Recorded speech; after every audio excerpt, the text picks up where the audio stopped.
ಇವತ್ತು ನಮ್ಮ ದೇಶದಲ್ಲಿ ಡಯಾಬಿಟಿಸ್ ಅನ್ನೋದು ಒಂದು ದೊಡ್ಡ ಸಮಸ್ಯೆ ಆಗಿದೆ. ಮಧುಮೇಹ ಪ್ರತಿಯೊಬ್ಬರ ಮನೆಯಲ್ಲೂ ಕೂಡ ಈ ಒಂದು ಮಧುಮೇಹ ಅಥವಾ ಡಯಾಬಿಟಿಸ್ ಇರುವಂತವರು ಇದ್ದೇ ಇರ್ತಾರೆ. ನಾವೆಲ್ಲರೂ ನೋಡೇ ಇರ್ತೀವಿ ಅಲ್ವಾ?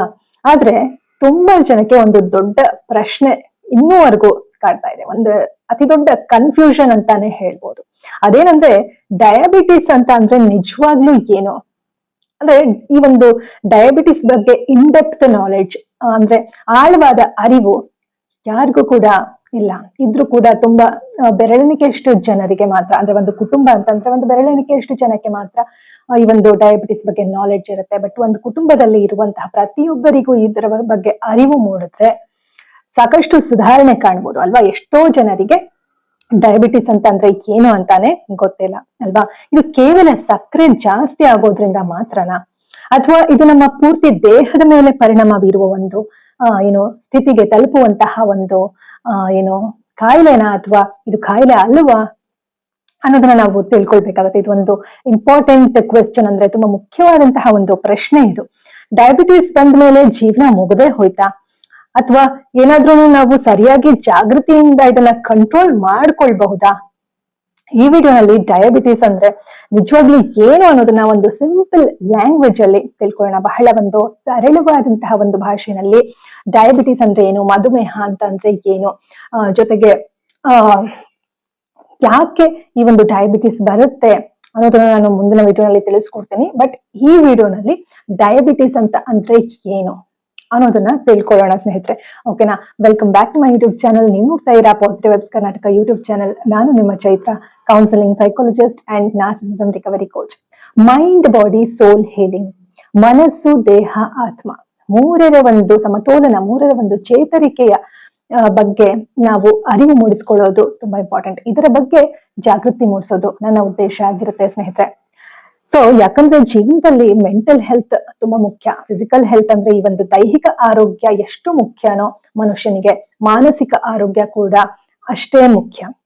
ಹಾಗಾಗಿ ಎಮೋಷನಲ್ ಹೀಲಿಂಗ್ ಅಂತಂದ್ರೆ ಭಾವನಾತ್ಮಕವಾಗಿ ನಾವು ಚೇತರಿಕೆ ಆಗೋದು ತುಂಬಾನೇ ಮುಖ್ಯ. ಮನಸ್ಸಿಗೆ ಕಾಯಿಲೆ ಬಂದ್ರೆ ದೇಹಕ್ಕೂ ಕೂಡ ಕಾಯಿಲೆ ಬರುತ್ತೆ, ದೇಹಕ್ಕೆ ಕಾಯಿಲೆ ಬಂದ್ರೆ ಮನಸ್ಸಿನ ಮೇಲೆ ಪರಿಣಾಮ ಬೀರುತ್ತೆ ಅಲ್ವಾ? ಎಲ್ಲ inter connected. Mind, body, soul healing is very very important ಅಲ್ವಾ?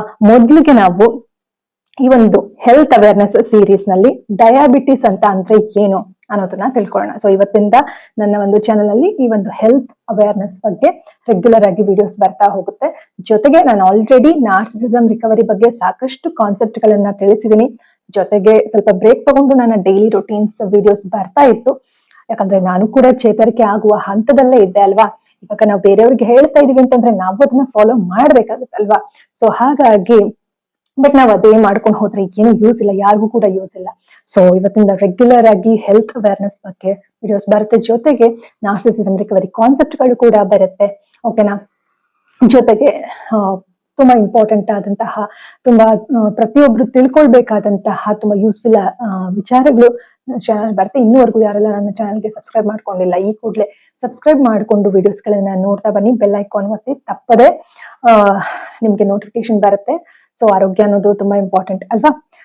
ಸೊ ಯಾವ್ದು ನಮ್ ಕೈಲಿ ಇರೋದಿಲ್ಲ, ಆದ್ರೆ ಅಂದ್ರೆ ಏನಾಗುತ್ತೆ ಅನ್ನೋದು ನಮ್ ಕೈಲಿ ಇರೋದಿಲ್ಲ, ಆದ್ರೆ ನಮ್ಮ ಪ್ರಯತ್ನ ಅನ್ನೋದು ನಮ್ ಕೈಲಿರುತ್ತೆ ಅಲ್ವಾ ಸ್ನೇಹಿತರೆ?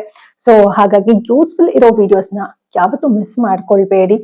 ನನ್ನ ಚಾನಲ್ ಅಲ್ಲಿ ಇರೋ ಎಲ್ಲಾ ವಿಡಿಯೋಸ್ ನಿಮ್ಗೆ ಯೂಸ್ಫುಲ್ ಅಂತ ನಾನು ಹೇಳೋದಿಲ್ಲ. ಆಯ್ಕೆ ಮಾಡ್ಕೊಳ್ಳಿ ಯಾವ್ದು ಯೂಸ್ಫುಲ್ ಇದೆ ಅಂತ ಅನ್ಸುತ್ತೆ, ಅದನ್ನ ನೋಡಿ ಸಬ್ಸ್ಕ್ರೈಬ್ ಮಾಡೋದನ್ನ ಮರಿಬೇಡಿ. ಸೊ ಸಬ್ಸ್ಕ್ರೈಬ್ ಮಾಡ್ಕೊಂಡಿದ್ದೀರಾ ಅಂತಂದ್ರೆ ಇವಾಗ ಕಂಟಿನ್ಯೂ ಮಾಡೋಣ ಬನ್ನಿ. ನೀವು ಸಬ್ಸ್ಕ್ರೈಬ್ ಮಾಡ್ಕೊಂಡಿದೀರಿ ಅಂತ ಭಾವಿಸ್ತೀನಿ. ಸೊ ಯಾಕಂದ್ರೆ ನೀವೆಲ್ರೂ ಇಲ್ಲ ಅಂತಂದ್ರೆ ನನ್ಗೆ ಏನು ಈ ವಿಡಿಯೋ ಮಾಡೋದ್ರಿಂದ ಏನು ಪ್ರಯೋಜನ ಇಲ್ಲ. ನನ್ಗೂ ಒಂದು ಸ್ಫೂರ್ತಿ ಸಿಗುತ್ತೆ ಅಲ್ವಾ? ಎಲ್ಲರೂ ಕೂಡ ನೋಡ್ತಾ ಅದನ್ನ ಏನಾದ್ರೂ ಒಂದು ಇನ್ಸ್ಪಿರೇಷನ್ ತಗೊಳ್ತೀರಿ ನನ್ನ ವಿಡಿಯೋಸ್ ಇಂದ ಅಂದ್ರೆ ನನ್ಗೂ ಕೂಡ ಒಂದು ಇನ್ಸ್ಪಿರೇಷನ್ ಅಲ್ವಾ? ಹಾಗಾಗಿ I hope you have subscribe to my channel positive vibes Karnataka. Okay, ತಡ ಮಾಡ್ತೀರಾ, ಶುರು ಮಾಡೋಣ ಬನ್ನಿ ಇವತ್ತಿನ ವಿಡಿಯೋ. ಡಯಾಬಿಟಿಸ್ ಅಂತ ಅಂದ್ರೆ ಏನು? ಇದು ತುಂಬಾ ಬೇಸಿಕ್ ಕ್ವೆಶ್ಚನ್ ಆಗಿರುತ್ತೆ, ಆಯ್ತಾ?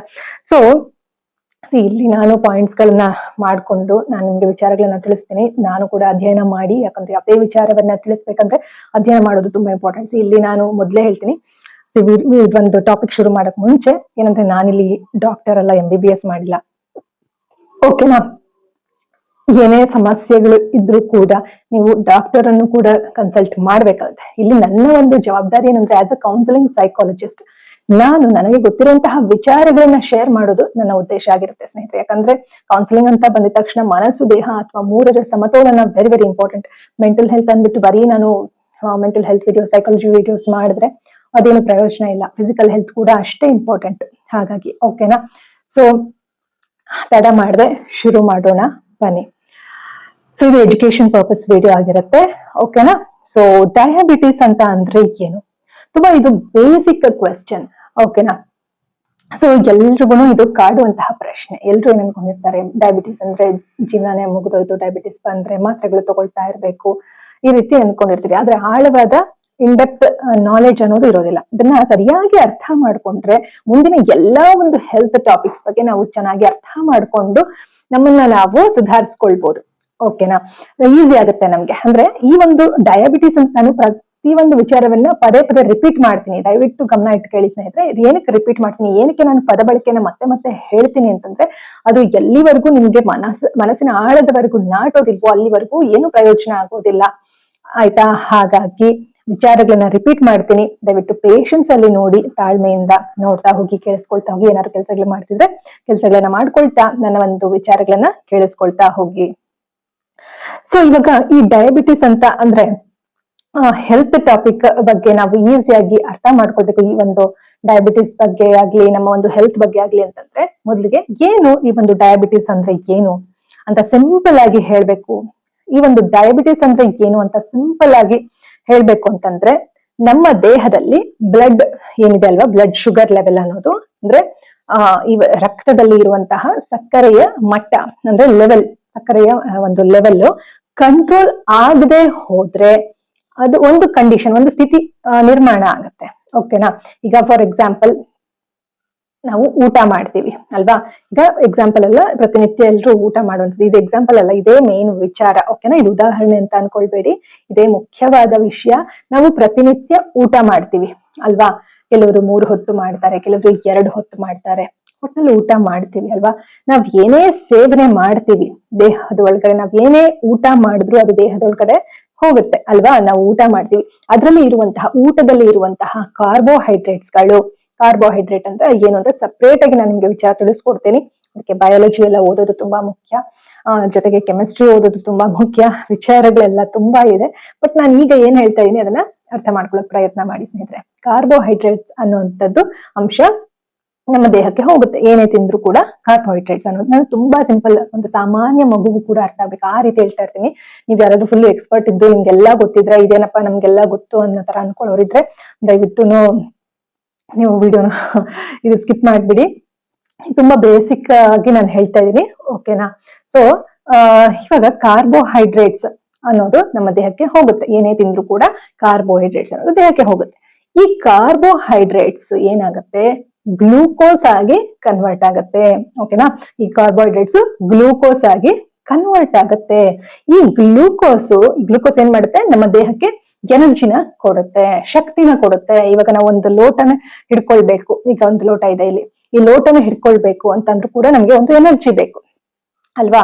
ಹಾಗಾಗಿ ಇವಾಗ ಈ ಲೋಟನ ಇಲ್ಲಿ ಇಡ್ಬೇಕು ಅಂದ್ರೆ ಎನರ್ಜಿ ಬೇಕು. ನಾನು ಇವಾಗ ಮಾತಾಡ್ತಾ ಇದ್ರೆ ಎನರ್ಜಿ ಬೇಕು, ಎದ್ ನಿಂತ್ಕೊಳ್ಳೋದಕ್ಕೆ ಎನರ್ಜಿ ಬೇಕು, ಓಕೆ, ಓಡಾಡೋದಕ್ಕೆ ಎನರ್ಜಿ ಬೇಕು. ಎನರ್ಜಿ ಅಂದ್ರೆ ಶಕ್ತಿ ಬೇಕು ಅಲ್ವಾ. ನಾವ್ ಏನೇ ಮಾಡ್ಬೇಕಂದ್ರೂ ಕೂಡ, ಒಂದು ಲೋಟ ಹಿಡ್ಕೊಳ್ಬೇಕಂದ್ರೂ ಕೂಡ ನಮ್ಗೆ ಶಕ್ತಿ ಅನ್ನೋದು ಬೇಕಾಗತ್ತೆ ಅಲ್ವಾ.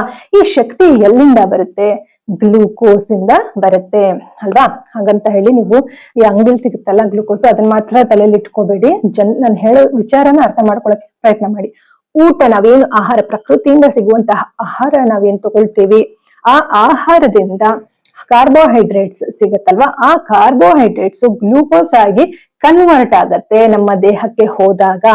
ಆ ಗ್ಲೂಕೋಸ್ ನಮ್ಮ ದೇಹಕ್ಕೆ ಎನರ್ಜಿ ಅನ್ನೋದನ್ನ ಕೊಡುತ್ತೆ, ಶಕ್ತಿ ಅನ್ನೋದನ್ನ ಕೊಡುತ್ತೆ. ಓಕೆನಾ. ಆದ್ರೆ ಈ ಗ್ಲೂಕೋಸ್ ಏನಿದೆ ಅಲ್ವಾ, ಈ ಗ್ಲೂಕೋಸ್ ನಮ್ಮ ಸೆಲ್ಸ್ಗೆ ಹೋಗ್ಬೇಕು. ಸೆಲ್ಸ್ ಅಂತ ಏನು, ಕಣಗಳು. ನಮ್ಮ ಇಡೀ ದೇಹ ಅದೆಷ್ಟೋ ಕೋಟ್ಯಾಂತರ ಕಣಗಳಿಂದ ಮಾರ್ಪಾಡಾಗಿದೆ. ಓಕೆನಾ. ಸೊ ಈ ಗ್ಲೂಕೋಸ್ ಅನ್ನೋದು ನಮ್ಮ ದೇಹದ ಕಣಗಳಿಗೆ ಹೋಗ್ಬೇಕು ಅಂತ ಅಂದ್ರೆ ನಮ್ಮ ದೇಹಕ್ಕೆ ಇನ್ಸುಲಿನ್ ಅನ್ನುವ ಒಂದು ಹಾರ್ಮೋನ್ ಬೇಕು. ಓಕೆನಾ, ಇನ್ಸುಲಿನ್ ಅಂತ ಒಂದು ಹಾರ್ಮೋನ್, ದೇಹದಲ್ಲಿ ಬೇಕಾದಷ್ಟು ಹಾರ್ಮೋನ್ಗಳು ಇರುತ್ತೆ ಅಲ್ವಾ. ಆ ಹಾರ್ಮೋನ್ಗಳಲ್ಲಿ ಇನ್ಸುಲಿನ್ ಕೂಡ ಒಂದು ಹಾರ್ಮೋನ್. ಈ ಹಾರ್ಮೋನು ನಮ್ಮ ದೇಹದಲ್ಲಿ ಅತ್ಯವಶ್ಯಕ. ಏನಕ್ಕೆ, ಯಾತಕ್ಕೋಸ್ಕರ ಈ ಒಂದು ಈ ಒಂದು ಹಾರ್ಮೋನ್ ಯಾವುದು, ಇನ್ಸುಲಿನ್ ಅನ್ನುವ ಹಾರ್ಮೋನು ಯಾವ್ದಕ್ಕೆ ಅವಶ್ಯಕತೆ ಇದೆ ಅಂತಂದ್ರೆ, ನಾವು ತಿಂದ ಆಹಾರವು ಗ್ಲೂಕೋಸ್ ಆಗಿ ಮಾರ್ಪಾಡಾಗೋದಕ್ಕೆ ಈ ಒಂದು ಇನ್ಸುಲಿನ್ ಅನ್ನೋದು ತುಂಬಾನೇ ಅವಶ್ಯಕತೆ ಇದೆ. ಸೊ ಇಷ್ಟು ವಿಚಾರಗಳು ನಿಮ್ಗೆ ಇವಾಗ ಗೊತ್ತಾಯ್ತು ಅಲ್ವಾ. ನಾನು ಏನೇನ್ ಹೇಳ್ದೆ, ಈ ಒಂದು ಡಯಾಬಿಟಿಸ್ ಅಂತ ಅಥವಾ ಮಧುಮೇಹ ಏನು ಇದೆ ಅಲ್ವಾ, ಈ ಮಧುಮೇಹ ನಮ್ಮ ದೇಹಕ್ಕೆ ಬರುತ್ತೆ ಅಲ್ವಾ. ಅದ್ ಏನಕ್ಕೆ ಬರುತ್ತೆ ಅನ್ನೋದನ್ನ ನಾನು ಹೇಳ್ತಾ ಇಲ್ಲ ಇವಾಗ, ಆದ್ರೆ ಹೇಗೆ ವರ್ಕ್ ಆಗುತ್ತೆ ನಮ್ಮ ದೇಹದಲ್ಲಿ, ಯಾವ ರೀತಿ ಒಂದು ಡಯಾಬಿಟಿಸ್ ಅನ್ನೋದು ಶುರು ಆಗುತ್ತೆ ಅನ್ನೋದನ್ನ ವಿಚಾರ ತಿಳ್ಕೊಳ್ಳೋದಕ್ಕೆ ಬೇಸಿಕ್ ಏನ್ ನಾಲೆಡ್ಜ್ ಬೇಕು ಅದನ್ನ ನಿಮ್ಗೆ ತಿಳಿಸ್ತಾ ಇದೀನಿ ಅಲ್ವಾ. ನಮ್ಮ ದೇಹದಲ್ಲಿ ನಾವೇನೇ ಆಹಾರ ತಗೊಂಡ್ರು ಕೂಡ, ಇನ್ನೊಮ್ಮೆ ರಿಪೀಟ್ ಮಾಡ್ತೀನಿ ನೋಡಿ, ನಾವೇನೇ ಆಹಾರ ತಿಂದ್ರು ಕೂಡ ಅದು ಗ್ಲೂಕೋಸ್ ಆಗಿ ಕನ್ವರ್ಟ್ ಆಗೋದಕ್ಕೆ ನಮ್ಗೆ ಒಂದು ಹಾರ್ಮೋನ್ ಅನ್ನೋದು ದೇಹದಲ್ಲಿ ಇದೆ. ಆ ಹಾರ್ಮೋನ್ ಈ ರೀತಿ ಕಾರ್ಬೋಹೈಡ್ರೇಟ್ಸ್ ಇಂದ ಗ್ಲೂಕೋಸ್ ಆಗಿ ಕನ್ವರ್ಟ್ ಆಗೋದಕ್ಕೆ ಇದು ಸಹಾಯ ಮಾಡುತ್ತೆ. ಯಾವ್ದು, ಈ ಒಂದು ಇನ್ಸುಲಿನ್ ಅನ್ನುವಂಥದ್ದು. ಈ ಒಂದು ಇನ್ಸುಲಿನ್ ನಿಂದ ನಾವು ತಿನ್ನುವ ಆಹಾರ ಕಾರ್ಬೋಹೈಡ್ರೇಟ್ಸ್ ಇಂದ ಗ್ಲೂಕೋಸ್ ಆಗಿ ಕನ್ವರ್ಟ್ ಆಗಿ ಅದಾದ ನಂತರ ನಮ್ಮ ದೇಹಕ್ಕೆ ಎನರ್ಜಿ, ಶಕ್ತಿ ಅನ್ನೋದು ಕೊಡುತ್ತೆ. ಈ ರೀತಿ ನಮ್ಮ ದೇಹಕ್ಕೆ ಶಕ್ತಿ ಅನ್ನೋದು ಬರುತ್ತೆ ಅಲ್ವಾ. ಈ ಇನ್ಸುಲಿನ್ ಅನ್ನೋದು ಎಲ್ಲಿ ತಯಾರಾಗುತ್ತೆ, ಈಗ ನಾವೇನೇ ಒಂದು ಪದಾರ್ಥ ಯೂಸ್ ಮಾಡಿದ್ರು, ಕೆಲವೊಂದು ಎಷ್ಟೋ ಪದಾರ್ಥಗಳು ನಮ್ಮ ಲೈಫ್ ಅಲ್ಲಿ ಎಲ್ಲ ನಾವು ಬಳಸ್ತಾ ಇರುವಂತದ್ದು ಕಾರ್ಖಾನೆಗಳಲ್ಲಿ ತಯಾರಾಗುತ್ತೆ, ಫ್ಯಾಕ್ಟ್ರಿಗಳಲ್ಲಿ ತಯಾರಾಗುತ್ತೆ. ನಾವು ಹಾಕೊಳ್ಳುವ ಬಟ್ಟೆಯಿಂದ ಹಿಡಿದು ನಾವು ಹಾಕೊಳ್ಳುವ ವಾಚ್ ಅಥವಾ ಏನೇ ಒಂದು, ಇವಾಗ ನೋಡಿ ನಾನು ಇಲ್ಲೊಂದು ಬ್ಯಾಂಡ್ ಹಾಕೊಂಡು ಇದಾಗಿರ್ಬೋದು, ಯಾವುದೇ ಒಂದು ಸಣ್ಣ ಒಂದು ಫ್ಯಾಕ್ಟ್ರಿನಲ್ಲಿ ತಯಾರಾಗುವಂತದ್ದು ಅಲ್ವಾ. ಅದೇ ರೀತಿ ಈ ಇನ್ಸುಲಿನ್ ಅನ್ನೋದು ನಮ್ಮ ದೇಹದಲ್ಲಿ ಒಂದು ಫ್ಯಾಕ್ಟ್ರಿ ಅಂತ ನೀವು ಇಮ್ಯಾಜಿನ್ ಮಾಡ್ಕೊಳ್ಳಿ. ಪ್ಯಾನ್ಕ್ರಿಯಾಸ್ ಅನ್ನೋ ಒಂದು ಅಂಗ ಇದೆ. ಆ ಒಂದು ಪ್ಯಾನ್ಕ್ರಿಯಾಸ್ ಅಲ್ಲಿ ಇದು ತಯಾರಾಗುತ್ತೆ. ಪ್ಯಾನ್ಕ್ರಿಯಾಸ್ ಒಂದು ಫ್ಯಾಕ್ಟ್ರಿ ಅಂತ ತಿಳ್ಕೊಳ್ಳಿ ಆಯ್ತಾ, ನಿಮ್ಗೆ ಅರ್ಥ ಮಾಡ್ಸೋಕೆ ಹೇಳ್ತಾ ಇರೋದು. ಈ ಪ್ಯಾನ್ಕ್ರಿಯಾಸ್ ಅನ್ನೋದು ಒಂದು ಅಂಗ. ಈ ಲಿವರು, ನಮ್ಮ ಸ್ಟಮಕ್ಕು, ಹೊಟ್ಟೆ, ಕಿಡ್ನಿ ಭಾಗ, ಮತ್ತೆ ಹೃದಯ, ಹಾರ್ಟು, ಈ ಎಲ್ಲ ಅಂಗಗಳ ಹಾಗೆ ಅದೇ ರೀತಿ ಒಂದು ಆರ್ಗನ್ ಇದೆ, ಒಂದು ಅಂಗಾಂಗ. ಅದು ಏನಂತಂದ್ರೆ ಒಂದು ಅಂಗ, ಅದು ಪ್ಯಾನ್ಕ್ರಿಯಾಸ್. ಈ ಒಂದು ಪ್ಯಾನ್ಕ್ರಿಯಾಸ್ ಒಳಗಡೆ ಈ ಒಂದು ಇನ್ಸುಲಿನ್ ಅನ್ನೋದು ಉತ್ಪತ್ತಿ ಆಗತ್ತೆ. ಅರ್ಥ ಆಯ್ತಾ? ಸೊ ಈಗ ಎರಡು ರೀತಿ ಸಿಚುವೇಶನ್ಸ್ ಕ್ರಿಯೇಟ್ ಆಗತ್ತೆ. ಓಕೆನಾ, ಎರಡು ರೀತಿ ಸಿಚುವೇಶನ್ ನಾವು ಅರಿವಲ್ಲಿ ಇಟ್ಕೋಬೇಕು. ಅಂದ್ರೆ ಡಯಾಬಿಟಿಸ್ ಬಂದಿರೋರು ಪ್ರತಿಯೊಬ್ರು ಕೂಡ, ಬರ್ದೇ ಇರೋರು ಕೂಡ, ಪ್ರತಿಯೊಬ್ರು ಕೂಡ ತಿಳ್ಕೊಳ್ಬೇಕಾದಂತಹ ವಿಚಾರ ಏನಂದ್ರೆ, ಡಯಾಬಿಟಿಸ್ ಅಲ್ಲಿ ಎರಡು ಸಿಚುವೇಶನ್ಸ್ ಕ್ರಿಯೇಟ್ ಆಗತ್ತೆ. ಅಂದ್ರೆ ಎರಡು ತರ ಸಿಚುವೇಶನ್ಸ್ ಕ್ರಿಯೇಟ್ ಆಗತ್ತೆ. ಒಂದೇನಂತಂದ್ರೆ, ಈ ಪ್ಯಾನ್ಕ್ರಿಯಾಸ್ ನಲ್ಲಿ ಮೊದಲನೇ ಸಿಚುವೇಶನ್, ಓಕೆನಾ, ಫಸ್ಟ್ ಸಿಚುವೇಶನ್ ಇವಾಗ ಹೇಳ್ತೇನೆ ಕೇಳಿಸ್ಕೊಳ್ಳಿ. ಈ ಪ್ಯಾನ್ಕ್ರಿಯಾಸ್ ಒಳಗಡೆ, ಈ ಒಂದು ಅಂಗಾಂಗದ ಒಳಗಡೆ ಇನ್ಸುಲಿನ್ ಹಾರ್ಮೋನ್ ಅನ್ನೋದು ಕ್ರಿಯೇಟ್ ಆಗೋದಿಲ್ಲ, ಸರಿಯಾಗಿ ಕ್ರಿಯೇಟ್ ಆಗೋದಿಲ್ಲ. ದೇಹಕ್ಕೆ ಎಷ್ಟು ಬೇಕೋ ಅಷ್ಟು ಕ್ರಿಯೇಟ್ ಆಗಲ್ಲ. ಅಂದ್ರೆ ಉತ್ಪತ್ತಿ, ಕ್ರಿಯೇಟ್ ಅಂದ್ರೆ ಇಲ್ಲಿ ಉತ್ಪತ್ತಿ ಆಗೋದಿಲ್ಲ. ಆಯ್ತಾ, ಇದು ಒಂದು ಸಮಸ್ಯೆ, ಇದು ಒಂದು ಸಿಚುವೇಶನ್. ಓಕೆನಾ, ಅವಾಗ ಏನಾಗುತ್ತೆ, ನಮಗೆ ದೇಹಕ್ಕೆ ತಿನ್ನುವಂತ ಆಹಾರ ಗ್ಲೂಕೋಸ್ ಆಗಿ ಕನ್ವರ್ಟ್ ಆಗೋದಕ್ಕೆ ಇಲ್ಲಿ ಪ್ಯಾನ್ಕ್ರಿಯಾಸ್ ಅಲ್ಲಿ ಇನ್ಸುಲಿನ್ನೇ ಉತ್ಪತ್ತಿ ಆಗ್ಲಿಲ್ಲ ಅಂದ್ರೆ ಹೇಗೆ ಕನ್ವರ್ಟ್ ಆಗುತ್ತೆ? ಇದು ಒಂದು ಸಿಚುವೇಶನ್. ಓಕೆನಾ, ಇನ್ನೊಂದರ ಸಿಚುವೇಶನ್, ಇನ್ನೊಂದು ಸಿಚುವೇಶನ್ ಏನಪ್ಪಾ, ಇನ್ನೊಂದರ ಸ್ಥಿತಿ ಏನು ಅಂತ ಅಂದ್ರೆ, ಎರಡನೇ ಸ್ಥಿತಿ ಏನು ಅಂತ ಅಂದ್ರೆ, ಇನ್ಸುಲಿನ್ ಅನ್ನೋ ಕ್ರಿಯೇಟ್ ಆಗುತ್ತೆ, ಈ ಪ್ಯಾನ್ಕ್ರಿಯಾಸ್ ಅಲ್ಲಿ ಇನ್ಸುಲಿನ್ ಅನ್ನೋದು ಉತ್ಪತ್ತಿ ಆಗತ್ತೆ. ಆಯ್ತಾ, ಆದರೆ ನಮ್ಮ ದೇಹ ಈ ಒಂದು ಇನ್ಸುಲಿನ್ ಅನ್ನ ಬಳಸ್ಕೊಳ್ಳುವಂತಹ ಕೇಪಬಿಲಿಟಿ, ಆ ಒಂದು ಸಾಮರ್ಥ್ಯ ಹೊಂದಿರೋದಿಲ್ಲ. ಇದು ಎರಡನೇ ತರ. ಈಗ ಅರ್ಥ ಆಯ್ತಲ್ವಾ? ಸೊ ಇನ್ಸುಲಿನ್ ಒಂದು ಉತ್ಪತ್ತಿ ಆಗೋದಿಲ್ಲ, ಇನ್ನೊಂದ್ರಲ್ಲಿ ಇನ್ಸುಲಿನ್ ಉತ್ಪತ್ತಿ ಆಗುತ್ತೆ. ಎರಡು ತರ ಸಿಚುವೇಶನ್. ಒಂದೇ ಪ್ಯಾನ್ಕ್ರಿಯಾಸ್, ಒಂದೇನೆ, ಒಬ್ಬರ ಮನುಷ್ಯಗೆ ಒಂದೇನೆ ಪ್ಯಾನ್ಕ್ರಿಯಾಸ್ ಇರೋದು. ಆದ್ರೆ ಇಬ್ರು ವ್ಯಕ್ತಿ ತಗೊಂಡಾಗ ನಾವು, ಉದಾಹರಣೆಗೆ ಒಂದು ವ್ಯಕ್ತಿನಲ್ಲಿ ಪ್ಯಾನ್ಕ್ರಿಯಾಸ್ ಅಲ್ಲಿ ಇನ್ಸುಲಿನ್ ಕ್ರಿಯೇಟ್ ಆಗ್ತಾ ಇದೆ, ಆದ್ರೆ ಆ ವ್ಯಕ್ತಿಯ ದೇಹ ಆ ಒಂದು ಇನ್ಸುಲಿನ್ ಅನ್ನ ಬಳಸ್ಕೊಳ್ಳೋದಿಲ್ಲ. ರಕ್ತನಾಳಗಳಿಗೆ ಎನರ್ಜಿ ಬೇಕು ಅಂತ ಅಂದ್ರೆ, ತಿಂದಿರುವ ಆಹಾರ ಗ್ಲೂಕೋಸ್ ಆಗಿ ಕನ್ವರ್ಟ್ ಆಗೋದಕ್ಕೆ ಪ್ಯಾನ್ಕ್ರಿಯಾಸ್ ಇಂದ ಸಿಗ್ತಿರುವಂತಹ ಇನ್ಸುಲಿನ್ ಅನ್ನ ಅವರ ದೇಹದಲ್ಲಿ ಅವರ ಕಣಗಳು ಬಳಸ್ಕೊಳ್ತಾ ಇರೋದಿಲ್ಲ. ಅದಕ್ಕೆ ಸಾಕಷ್ಟು ಕಾರಣಗಳಿರುತ್ತೆ, ಅದನ್ನು ಕೂಡ ನಿಮ್ಗೆ ಹೇಳ್ತೀನಿ. ಇನ್ನ ಒಂದು ವ್ಯಕ್ತಿ, ಈಗ ಒಂದು ವ್ಯಕ್ತಿ ಐತಿ, ಇನ್ನೊಂದು ವ್ಯಕ್ತಿನಲ್ಲಿ ಪ್ಯಾನ್ಕ್ರಿಯಾಸ್ ಅಲ್ಲಿ ಇನ್ಸುಲಿನ್ನೇ ಉತ್ಪತ್ತಿ ಆಗೋದಿಲ್ಲ, ಅವಾಗ್ಲೂ ಕೂಡ ತೊಂದರೆ ಆಗುತ್ತೆ. ಸೊ 2 ತರ ಸಿಚುವೇಶನ್ ಕ್ರಿಯೇಟ್ ಆಗುತ್ತೆ. ಇಲ್ಲಿವರೆಗೂ ನಿಮ್ಗೆ ಅರ್ಥ ಆಯ್ತು ಅಲ್ವಾ? ಸೊ ಈ 2 ಸಿಚುವೇಶನ್ ಕ್ರಿಯೇಟ್ ಆದಾಗ್ಲೂ ಪ್ರಾಬ್ಲಮ್ ಆಗುತ್ತೆ. ಯಾವ ತರ ಪ್ರಾಬ್ಲಮ್ ಆಗುತ್ತೆ ಅನ್ನೋದು ತಿಳ್ಕೊಳ್ಳೋದು ತುಂಬಾ ಇಂಪಾರ್ಟೆಂಟ್. ಈ ತರ ಆದಾಗ ಏನಾಗುತ್ತೆ, ಈ 2 ಸಿಚುವೇಶನ್ ಕ್ರಿಯೇಟ್ ಆದಾಗ ಏನಾಗುತ್ತೆ, ಬ್ಲಡ್ ನಲ್ಲಿ ಶುಗರ್ ಲೆವೆಲ್ ಜಾಸ್ತಿ ಆಗುತ್ತೆ. ಸೊ ಇದು ಹೇಗೆ, ಸ್ವಲ್ಪ ಇನ್ನೂ ಕ್ಲಾರಿಟಿ ಸಿಗ್ತಾ ಇಲ್ಲ ನಿಮ್ಗೆ ಅಲ್ವಾ?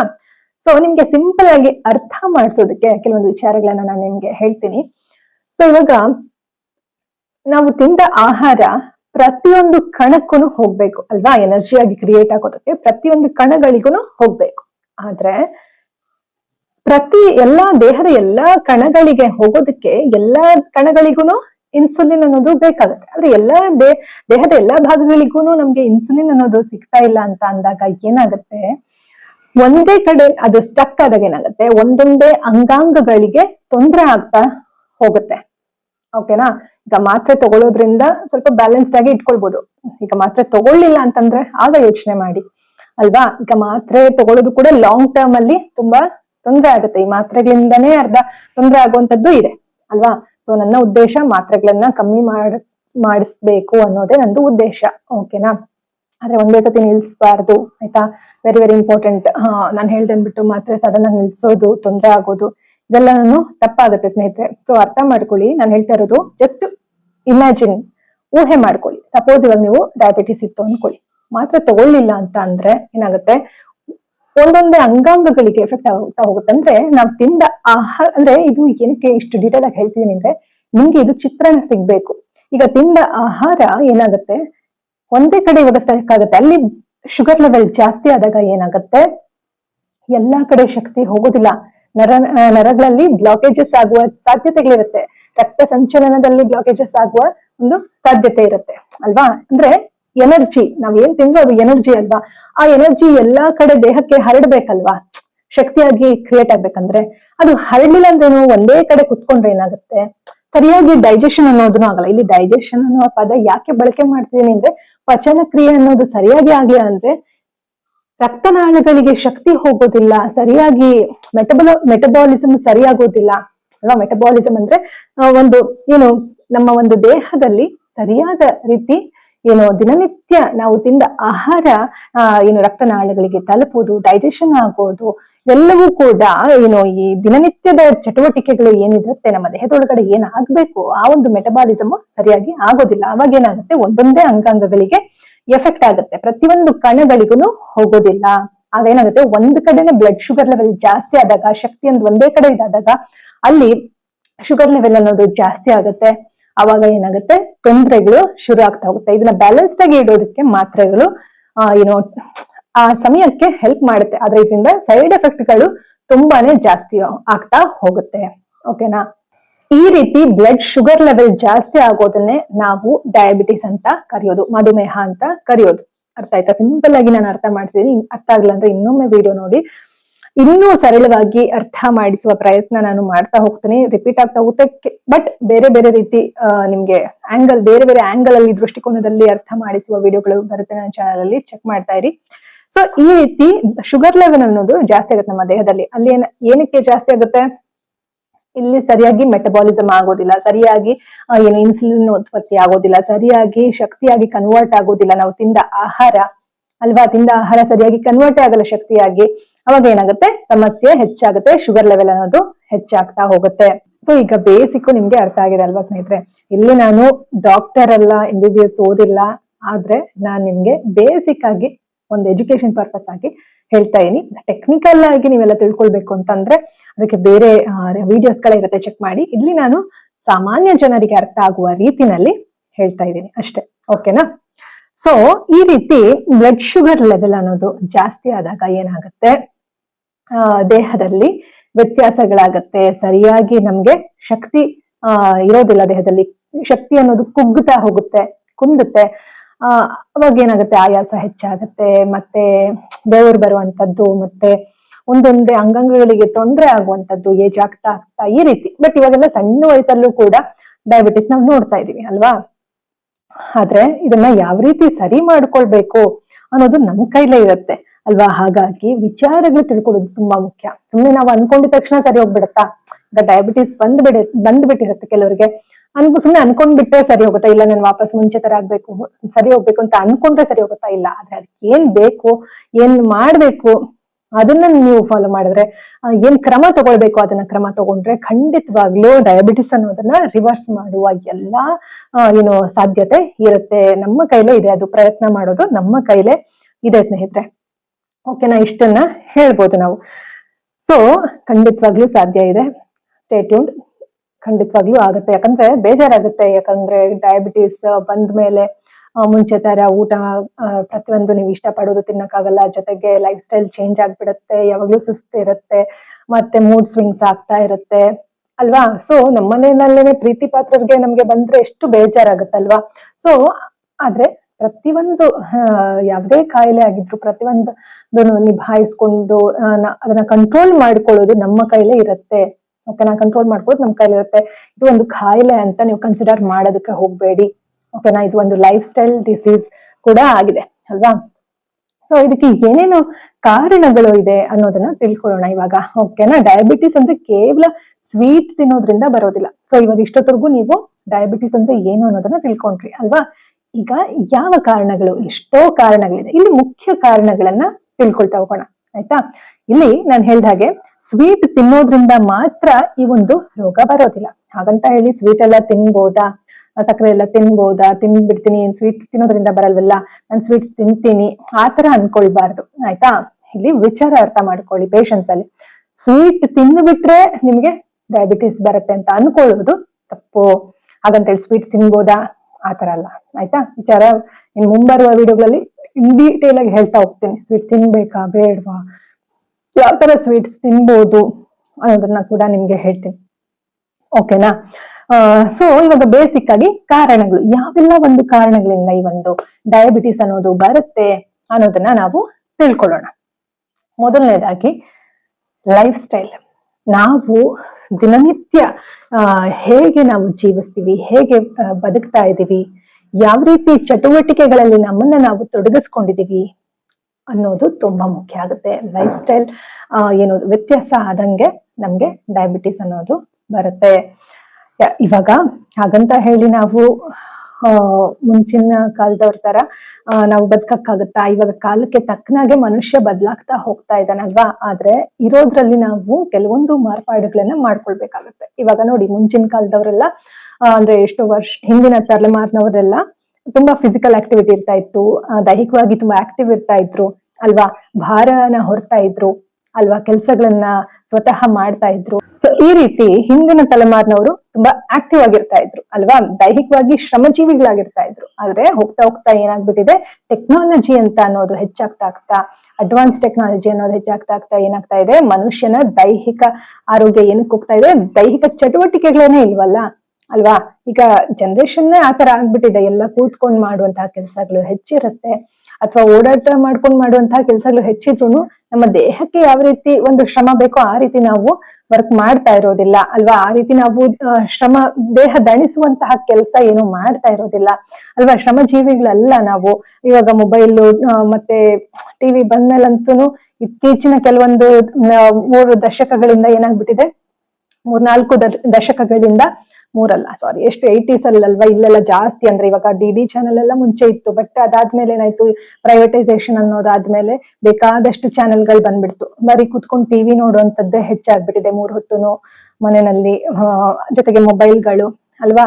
ಇದರಿಂದ ಏನಾಗಿದೆ, ಕೂತ್ಕೊಂಡಿರುವಂತದ್ದು ಹೆಚ್ಚಾಗ್ಬಿಟ್ಟಿದೆ, ಶ್ರಮ ಪಡೋದು ಕಮ್ಮಿ ಆಗ್ಬಿಟ್ಟಿದೆ ಅಲ್ವಾ? ಲೈಫ್ ಸ್ಟೈಲ್ ಡಿಸೀಸು ಹೆಚ್ಚಾಗ್ತಾ ಇದೆ. ಸೊ ಈ ಲೈಫ್ ಸ್ಟೈಲ್ ಇಂದ ಈ ಒಂದು ಮಧುಮೇಹ ಅಥವಾ ಡಯಾಬಿಟಿಸ್ ಕೂಡ ಬರೋದಕ್ಕೆ ಮೇನ್ ಕಾರಣನೇ ಲೈಫ್ ಸ್ಟೈಲ್ ಅಂತ ಹೇಳಬಹುದು. ಇದು ಎಕ್ಸಾಂಪಲ್ ಅಷ್ಟೇ, ಟಿವಿ ಮೊಬೈಲ್ ಅನ್ನೋದು ಎಕ್ಸಾಂಪಲ್. ಇದೇ ರೀತಿ ಬೇಕಾದಷ್ಟು ಉದಾಹರಣೆಗಳು ಕೊಡ್ಬೋದು ನಾವು ಅಲ್ವಾ? ಇನ್ನೊಂದು ಎರಡನೇದು ಏನಂದ್ರೆ ಸ್ಟ್ರೆಸ್ ಅನ್ನುವಂಥದ್ದು. ಈ ಸ್ಟ್ರೆಸ್ ಅನ್ನುವಂಥದ್ದು ಮನುಷ್ಯನಿಗೆ ನಾನಾ ಕಾರಣಗಳಿಂದ ಬರುತ್ತೆ. ಒಂದೆರಡಲ್ಲ, ಬೇಕಾದಷ್ಟು ಕಾರಣಗಳಿಂದ ಸ್ಟ್ರೆಸ್ ಅನ್ನೋದು ಬರುತ್ತೆ, ಒತ್ತಡ ಅನ್ನೋದು ಬರುತ್ತೆ. ಇದು ನರ್ವಸ್ ಸಿಸ್ಟಮ್ ಮೇಲೆ ತುಂಬಾನೇ ಎಫೆಕ್ಟ್ ಮಾಡುತ್ತೆ. ಈ ಸ್ಟ್ರೆಸ್ ಬಗ್ಗೆ ತಿಳ್ಕೊಳ್ಬೇಕು ಅಂತಂದ್ರೆ ಸೈಕಾಲಜಿ ನಾವು ಅಧ್ಯಯನ ಮಾಡೋದು ಅಂದ್ರೆ ತುಂಬಾ ಏನು ಕುತ್ಕೊಂಡು ನೀವು ಸೈಕಾಲಜಿ PhD ಮಾಡ್ಬೇಕು ಅಂತ ಅಲ್ಲ. ಕೆಲವೊಂದಷ್ಟು ಗಂಟೆಗಳು ನೀವು ಕೊಟ್ಬಿಟ್ರೆ ಸಾಕು, ನಿಮ್ಗೆ ಇಡೀ ಜೀವನಕ್ಕೆ ಅರ್ಥ ಮಾಡ್ಕೊಳ್ಳೋಷ್ಟು ನಿಮ್ಗೆ ಜ್ಞಾನ ಸಿಗುತ್ತೆ ಆಯ್ತಾ. ಸ್ವಲ್ಪ ಹೊತ್ತು ಕೂತ್ಕೊಂಡು ವಿಚಾರ ತಿಳ್ಕೊಳ್ಬೇಕು ನೀವು ಅಲ್ವಾ. ಮನೋವಿಜ್ಞಾನ ಬಗ್ಗೆ ಅರಿವು ಮೂಡಿಸ್ಕೊಳ್ಬೇಕು. ಸ್ಟ್ರೆಸ್ ಅಂತ ಅಂದ್ರೆ ಏನು, ಯಾಕೆ ಬರುತ್ತೆ, ಮಾನಸಿಕ ಕಾಯಿಲೆ ಅಲ್ಲ, ಅದು ಮಾನಸಿಕ ಸ್ಥಿತಿ. ಅದೇನ್ ದೊಡ್ಡ ಕಾಯಿಲೆ ಅಂತ ಅನ್ಕೊಂಡ್ ಬಿಡಬಾರ್ದು ಆಯ್ತಾ. ಮನಸ್ಸಿನ ಆರೋಗ್ಯ ಹದಗೆಟ್ಟಾಗ, ಸ್ಟ್ರೆಸ್ ಅನ್ನೋದು ಹೆಚ್ಚಾದಾಗ ಕೂಡ ನಮ್ಗೆ ಡಯಾಬಿಟಿಸ್ ಅನ್ನೋದು ಬರುತ್ತೆ. ಮನಸ್ಸಿನ ಮೇಲೆ ಪರಿಣಾಮ ಬಿದ್ದಾಗ ದೇಹದ ಮೇಲೂ ಕೂಡ ಪರಿಣಾಮ ಬೀಳುತ್ತೆ. ಇಲ್ಲಿ ತುಂಬಾ ವಿಚಾರಗಳೇ ಹೇಳೋದು, ವಿಡಿಯೋ ದೊಡ್ಡದಾಗುತ್ತೆ ಅಂತ ನಾನು ನಿಮ್ಗೆ ಸಿಂಪಲ್ ಆಗಿ ಹೇಳ್ತಾ ಇದ್ದೀನಿ. ಬರೋ ದಿನಗಳಲ್ಲಿ ಈ ಸ್ಟ್ರೆಸ್ ಇಂದಾನೇ ಹೇಗೆ ನಮ್ಗೆ ಈ ಒಂದು ಡಯಾಬಿಟಿಸ್ ಅನ್ನೋದು ಬರುತ್ತೆ, ಇದಕ್ಕೆ ನಾರ್ಸಿಸಿಸಮ್ ಹೇಗೆ ರಿಲೇಟ್ ಆಗುತ್ತೆ, ನಾರ್ಸಿಸಿಸಮ್ ರಿಕವರಿ ಬಗ್ಗೆ ನಾನು ವಿಡಿಯೋಸ್ ಮಾಡ್ತೀನಿ ಅಲ್ವಾ, ಅವಾಗ ಆ ವಿಚಾರಗಳಲ್ಲೂ ಕೂಡ ನಿಮ್ಗೆ ಸ್ಟ್ರೆಸ್ ಅನ್ನೋದ್ರ ಬಗ್ಗೆ ತಿಳಿಸ್ಕೊಡ್ತೀನಿ. ಇದರಿಂದ ಹೇಗೆ ನಮಗೆ ದೈಹಿಕವಾಗಿ ಎಫೆಕ್ಟ್ ಆಗುತ್ತೆ, ದೇಹದ ಅಂಗಾಂಗಗಳ ಮೇಲೆ ಎಫೆಕ್ಟ್ ಆಗುತ್ತೆ, ನರಮಂಡಲಗಳ ಮೇಲೆ ಹೇಗೆ ಎಫೆಕ್ಟ್ ಆಗುತ್ತೆ, ಬ್ರೈನ್ಗೆ ಹೇಗೆ ಎಫೆಕ್ಟ್ ಆಗುತ್ತೆ, ಹಾರ್ಟ್ಗೆ ಹೇಗೆ ಎಫೆಕ್ಟ್ ಆಗುತ್ತೆ, ಎಲ್ಲವನ್ನೂ ಕೂಡ ತಿಳಿಸ್ಕೊಡ್ತೀನಿ. ಸೊ ಒಂದ್ ಕಾಯಿಲೆ ಬಂದ್ರೆ ಅದು ಒಂದಕ್ಕೊಂದು ಚೈನ್ ಲಿಂಕ್ ಇದ್ದಾಗ, ಇವಾಗ ಡಯಾಬಿಟಿಸ್ ಶುರು ಆಯ್ತು ಅಂತಂದ್ರೆ ಒಂದಕ್ಕೊಂದು ಮೇನ್ ಇಲ್ಲಿ ಡಯಾಬಿಟಿಸ್ ಆಯ್ತಾ. ಇದು ಇವಾಗ ಬಿಸ್ನೆಸ್ ಆಗ್ಬಿಟ್ಟಿದೆ, ಇಡೀ ಜಗತ್ತಲ್ಲಿ ಒಂದು ಬಿಸ್ನೆಸ್ ಆಗ್ಬಿಟ್ಟಿದೆ ಅಲ್ವಾ, ಮಾತ್ರೆಗಳು ಇದ್ರದ್ದೇ ಒಂದು ಬಿಸ್ನೆಸ್ ಆಗ್ಬಿಟ್ಟಿದೆ. ಹಾಗಾಗಿ ನಾವು ಇದ್ರ ಬಗ್ಗೆ ಅರಿವು ಮೂಡಿಸ್ಕೊಳ್ಳೋದು ತುಂಬಾ ಇಂಪಾರ್ಟೆಂಟ್. ಓಕೆನಾ. ಸೊ ಇದಾದ ನಂತರ ಫಿಸಿಕಲ್ ಆಕ್ಟಿವಿಟಿ. ಈಗ ಆಲ್ರೆಡಿ ಲೈಫ್ ಸ್ಟೈಲ್ ಅಲ್ಲೇ ಹೇಳ್ಬಿಟ್ಟಿದ್ದೀನಿ ಫಿಸಿಕಲ್ ಆಕ್ಟಿವಿಟಿ, ಆದ್ರೂ ಕೂಡ ಲೈಫ್ ಸ್ಟೈಲ್ ಅಲ್ಲಿ ನಾನಾ ರೀತಿಯ ಒಂದು ವಿಧಗಳು ಬರುತ್ತೆ. ಲೈಫ್ ಸ್ಟೈಲ್ ಅಂತ ಅಂದ್ರೆ ಇವಾಗ ನಾವು ಬಾಡಿ ಮೂವ್ಮೆಂಟ್ ಆಗಿರ್ಬೋದು, ನಾವು ಯೋಚನೆ ಮಾಡುವಂತ ವಿಚಾರಗಳಾಗಿರ್ಬೋದು, ಕೆಲವರಿಗೆ ಅತಿಯಾದ ಒಂದು ಏನು ಬೇರೆ ಬೇರೆ ರೀತಿಯ ಆಸೆಗಳಿರುತ್ತೆ. ನಾನು ಅದ್ ಮಾಡ್ಬೇಕು, ಇದ್ ಮಾಡ್ಬೇಕು, ನನ್ನ ಲೈಫ್ ಹಾಗಿರ್ಬೇಕು, ಹೀಗಿರ್ಬೇಕು ಅಂತ, ಅದು ಕೂಡ ಅದಕ್ಕಾಗಿ ಕೆಲವೊಂದು ನಿರ್ಧಾರಗಳು ತಗೊಳ್ಳುವಂತದ್ದಾಗಿರ್ಬೋದು. ಸೊ ಇವೆಲ್ಲ ಲೈಫ್ ಸ್ಟೈಲ್ ಬರುತ್ತೆ. ಅದು ಈಗ ನಾನು ಹೇಳ್ತಾ ಇರೋದು ಪರ್ಟಿಕ್ಯುಲರ್ ಆಗಿ ಫಿಸಿಕಲ್ ಆಕ್ಟಿವಿಟಿ. ಬಾಡಿ ಮೂವ್ಮೆಂಟೇ ಇಲ್ಲ ಅಂತ ಅಂದ್ರೂ ಕೂಡ ಏನಾಗುತ್ತೆ, ಡಯಾಬಿಟಿಸ್ ಅನ್ನೋದು ಬರುತ್ತೆ. ಇನ್ನೊಂದೇನಪ್ಪಾ ಅಂದ್ರೆ ಅನ್ಹೆಲ್ದಿ ಫುಡ್ ಹ್ಯಾಬಿಟ್ಸ್. ಈ ನಾವು ತಿನ್ನುವಂತಹ ಆಹಾರ ಆಗಿರ್ಬೋದು. ಈಗ ನೋಡಿ, ಪ್ಯಾಕೆಡ್ ಫುಡ್ಸ್ ಎಲ್ಲ ತಿನ್ಬಾರ್ದಿದ್ದು. ಎಲ್ಲರೂ ನೋಡೇ ಇರ್ತೀರಿ ವಿಡಿಯೋಗಳಲ್ಲಿ, ಇತ್ತೀಚೆಗಂತೂ ನಾವೆಲ್ಲರೂ ನೋಡಿದೀವಿ, ಎಲ್ರಿಗೂ ಗೊತ್ತಿದೆ ಪ್ಯಾಕೆಡ್ ಫುಡ್ಸ್ ತಿನ್ಬಾರ್ದು ಅಂತ. ಆದ್ರೂ ಕೂಡ ಇವಾಗ ನನ್ನನ್ನು ಸೇರಿಸ್ಕೊಂಡು ನಾವು ಪ್ಯಾಕೆಡ್ ಫುಡ್ಸ್ ಬಳಸ್ತಾ ಇದೀವಿ. ಇವಾಗ ನಾನು ಕೂಡ ನನ್ನ ವಿಡಿಯೋಸ್ ಅಲ್ಲಿ ನೀವು ನೋಡಿರ್ಬೋದು, ಪ್ಯಾಕೆಡ್ ಫುಡ್ಸ್ ನಾನು ಬಳಸೇ ಇಲ್ಲ ಅಂತ ನಾನು ಹೇಳೋದಿಲ್ಲ, ಬಳಸಿದೀನಿ. ಆದ್ರೆ ಎಷ್ಟು ಸಾಧ್ಯ ಆಗುತ್ತೋ ಅಷ್ಟು ಕಮ್ಮಿ ಮಾಡ್ಬೇಕು ಆಯ್ತಾ. ಇವಾಗ ನಾನು ಅನಿವಾರ್ಯದ ಕಾರಣಗಳಿಂದ ಇಲ್ಲೆಲ್ಲ ಒಬ್ಳೆ ನಿಭಾಯಿಸ್ಕೊಳ್ತಾ ಇರುವಂತಹ ಕಾರಣದಿಂದ ಕೆಲವೊಮ್ಮೆ ಏನು ಮಾಡಕ್ಕಾಗಲ್ಲ. ಜೊತೆಗೆ ನಮ್ಮನ್ನ ನಾವು ಏನು ಸಮಾಧಾನವಾಗಿ ಖುಷಿಯಾಗಿ ನಮ್ಮನ್ನ ನಾವು ಸೆಲ್ಫ್ ಕೇರ್ ಮಾಡ್ಕೊಳ್ಳೋದು ತುಂಬಾ ಮುಖ್ಯ. ಇವಾಗ ಏನೋ ಒಂದ್ ಐಸ್ ಕ್ರೀಮ್ ತಿನ್ಬೇಕು ಅಂತ ಅನ್ನಿಸ್ತು, ಕಂಪ್ಲೀಟ್ ಆಗಿ ಬಿಟ್ಬಿಡ್ತೀವಿ, ಒಂದೇ ಸತಿ ಬಿಟ್ಬಿಡ್ತೀವಿ ಅಂತಂದ್ರೂ ಆಗಲ್ಲ. ಸೊ ಐಸ್ ಕ್ರೀಮ್ ತಿನ್ಬೇಕನ್ಸು ಯಾವಾಗ್ಲೂ ಒಂದ್ಸತಿ ತಿನ್ನುವಂಥದ್ದು ಏನು ತಪ್ಪಲ್ಲ. ಆದ್ರೆ ಅದಕ್ಕೆ ತಕ್ಕನಾಗಿ ನಾವು ಯಾವ ರೀತಿ ನಾವು ವರ್ಕೌಟ್ ಮಾಡುವಂಥದ್ದು, ಬಾಡಿ ಮೂವ್ಮೆಂಟ್ ಮಾಡುವಂಥದ್ದು, ಎಕ್ಸಸೈಸ್, ಧ್ಯಾನ ಎಲ್ಲವೂ ಇಂಪಾರ್ಟೆಂಟ್ ಆಯ್ತಾ. ಹಂತವಾಗಿ ಬಿಡ್ತಾ ಬರ್ಬೇಕು. ಇವಾಗ ಎಷ್ಟೊಂದ್ ಜನಕ್ಕೆ ಔಟ್ಸೈಡ್ ಫಾಸ್ಟ್ ಫುಡ್ ಡೈಲಿ ತಿನ್ನುವಂತಹ ಅಭ್ಯಾಸ ಇರುತ್ತೆ ಅಲ್ವಾ. ಹಂತವಾಗಿ ಬಿಡ್ಬೇಕು ಅಂತ ನಾನು ಹೇಳ್ತಾ ಇರೋದು ಆಯ್ತಾ. ಇವಾಗ ನಾನೇ ಇಷ್ಟೆಲ್ಲ ಹೇಳೋಳೇನೆ ನಾನು ತಿಂತೀನಿ. ಇನ್ನ ಕೆಲವರು ಪ್ರತಿನಿತ್ಯ ತಿನ್ನೋರು ಇರ್ತಾರಲ್ವಾ, ತುಂಬಾ ಜನ ಎಲ್ಲ ಔಟ್ಸೈಡ್ ಫುಡ್ಡೇ ಹೆಚ್ಚಾಗಿ ತಿನ್ನುವಂತವ್ರು. ಇವಾಗ ಪಿಜ್ಜಾ, ಬರ್ಗರ್ ಎಲ್ಲ ತುಂಬಾ ತಿನ್ನೋರು ಇವಾಗಿನ ಜನರೇಷನ್ ಅವರು ತುಂಬಾ ಇದಾರೆ, ನಿಮ್ಗೆ ಗೊತ್ತಿರ್ಬೋದು.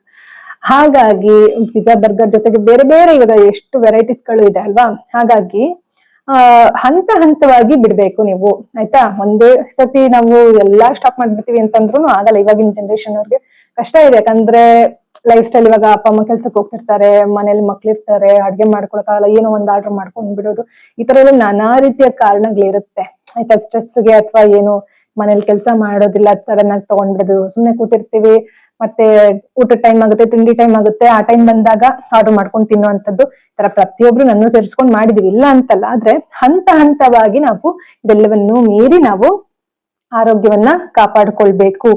ಓಕೆನಾ. ಅನ್ಹೆಲ್ದಿ ಫುಡ್ ಹ್ಯಾಬಿಟ್ಸ್, ನಾವು ತಿನ್ನುವಂತಹ ಆಹಾರ ಪ್ರತಿಯೊಂದು ಕೂಡ ನಾವೇನ್ ತಿಂತೀವಿ ಅದ್ರ ಕಡೆ ಗಮನ ಕೊಡ್ಬೇಕು. ಏನೋ ಒಂದು ಆರೋಗ್ಯಕ್ಕೆ ಇದು ಒಳ್ಳೇದಲ್ಲ ಅಂತ ಗೊತ್ತಿರುತ್ತೆ, ಆದ್ರೂ ತಿಂತಿದೀವಿ ಅಂತಂದ್ರೆ ಅದ್ರ ಕಡೆ ಗಮನ ಕೊಡ್ಬೇಕು. ನೆಕ್ಸ್ಟ್ ನಾವ್ ಏನ್ ಮಾಡ್ಬೇಕು, ಸಿಸ್ಟಮ್ ಕ್ಲೀನ್ ಆಗಿ ಇಟ್ಕೊಳ್ಳೋದಕ್ಕೆ ಏನ್ ಮಾಡ್ಬೇಕು, ಟಾಕ್ಸಿಸಿಟಿ ಅನ್ನೋದು ಜಾಸ್ತಿ ಆಗ್ತಾ ಇರ್ತದೆ ದೇಹದಲ್ಲಿ, ಅದೆಲ್ಲ ಹೋಗ್ಲಾಡ್ಸ್ಕೊಳ್ಳೋದಕ್ಕೆ ಏನ್ ಮಾಡ್ಬೇಕು, ಹಂತವಾಗಿ ಹೇಗ್ ಕಮ್ಮಿ ಮಾಡ್ಕೊಳ್ಬೇಕು ಅನ್ನೋದ್ರ ಬಗ್ಗೆ ನಾವು ಯಾವಾಗ್ಲೂ ಆಲೋಚನೆ ಮಾಡ್ತಾ ಇರ್ಬೇಕು. ನಾವ್ ಏನ್ ಆಲೋಚನೆ ಮಾಡ್ತೀವೋ ಅದನ್ನೇ ಕಾರ್ಯಗತವಾಗಿ ಮಾರ್ಪಾಡಾಗುತ್ತೆ. ಆಮೇಲೆ ಆಲೋಚನೆ ಏನ್ ಮಾಡ್ತೀವಿ ಅನ್ನೋದು ಕೂಡ ತುಂಬಾ ಇಂಪಾರ್ಟೆಂಟ್.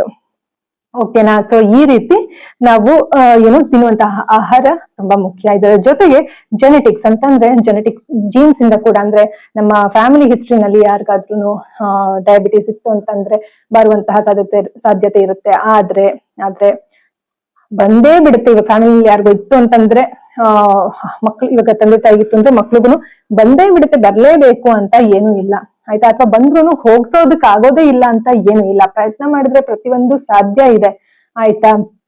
ಹಾಗಾಗಿ ಇದು ಒಂದು ಕಾರಣ ಆಯ್ತಾ, ಇದು ಜೆನೆಟಿಕ್ಸ್ ಇಂದ ಕೂಡ ಬರುತ್ತೆ. ಸೊ ಇದಿಷ್ಟು ಕಾರಣಗಳಿಂದ ನಮ್ಗೆ ಡಯಾಬಿಟಿಸ್ ಅನ್ನೋದು ಬರುತ್ತೆ. ಇದು ಸಿಂಪಲ್ ಆಗಿ ಇಷ್ಟು ತಿಳ್ಕೊಳ್ಳಿ. ಇದನ್ನ ಡೀಟೇಲ್ ಆಗಿ ನಾನು ಹೇಳ್ತಾ ಹೋಗ್ತೀನಿ ಮುಂಬರುವ ದಿನಗಳಲ್ಲಿ, ಮುಂಬರುವ ವಿಡಿಯೋಗಳಲ್ಲಿ, ಓಕೆನಾ. ಸೊ ಈ ಜೆನೆಟಿಕ್ಸ್ ಬಗ್ಗೆ ನಾನು ಡೀಟೇಲ್ ಆಗಿ ಎಕ್ಸ್ಪ್ಲೇನ್ ಮಾಡಿಲ್ಲ, ಯಾಕಂದ್ರೆ ಇದು ಇನ್ ಡೆಪ್ತ್ ಹೋಗ್ಬೇಕಾಗುತ್ತೆ. ಆದ್ರೆ ಭಯ ಪಡಬೇಡಿ, ಇವಾಗ ತಂದೆ ತಾಯಿ ಇತ್ತು ಅಂದ ತಕ್ಷಣಕ್ಕೆ ನಿಮ್ಗೆ ಬಂದ್ಬಿಡುತ್ತೆ, ಅಥವಾ ತಂದೆ ತಾಯಿಗೆ ಇತ್ತು ಅದಕ್ಕೆ ನಿಮಗ್ ಬಂದಿದೆ, ಈಗ ಆಲ್ರೆಡಿ ನಿಮಗ್ ಬಂದಿದ್ರೆ ಡಯಾಬಿಟೀಸ್, ನಮ್ ತಂದೆ ತಾಯಿಗೆ ಇತ್ತು ಅದಕ್ಕೋಸ್ಕರ ನನ್ಗೂ ಬಂದಿದೆ ಅಂತ ಅನ್ಕೊಂಡ್ ಸುಮ್ನೆ ಕೂತ್ಕೊಳ್ಬೇಡಿ. ಅದನ್ನ ರಿವರ್ಸ್ ಮಾಡ್ಕೊಳ್ಳೋ ಎಲ್ಲಾ ಸಾಧ್ಯತೆ, ಎಲ್ಲಾ ಪ್ರಯತ್ನವೂ ನಿಮ್ಮ ಕೈಯಲ್ಲಿ ಇದೆ. ಖಂಡಿತವಾಗ್ಲೂ ಅದನ್ನ ಮಾಡಬಹುದು, ಓಕೆನಾ. ಸೊ ಇಷ್ಟು ವಿಚಾರಗಳು ತಿಳ್ಕೊಂಡ್ವಿ, ಡಯಾಬಿಟಿಸ್ ಅಂದ್ರೆ ಏನು ಅಂತ ತಿಳ್ಕೊಂಡ್ವಿ, ಜೊತೆಗೆ ಯಾವೆಲ್ಲ ಮುಖ್ಯ ಕಾರಣಗಳಿಂದ ಬರುತ್ತೆ ಡಯಾಬಿಟಿಸ್ ಅನ್ನೋದನ್ನ ತಿಳ್ಕೊಂಡ್ವಿ.